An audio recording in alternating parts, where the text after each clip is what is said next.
আসসালামু আলাইকুম ভিউয়ার্স।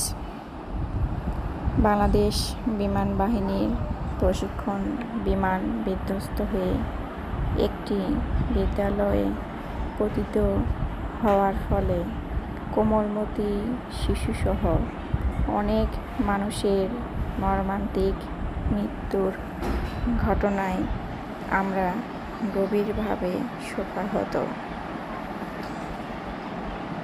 এই পরিপ্রেক্ষিতে আজ শিক্ষা প্রতিষ্ঠানে বিশেষ প্রার্থনার আয়োজন করা হয়েছে।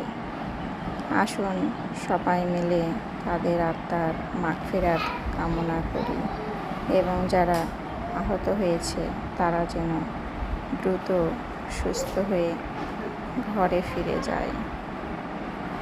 ধন্যবাদ সবাইকে।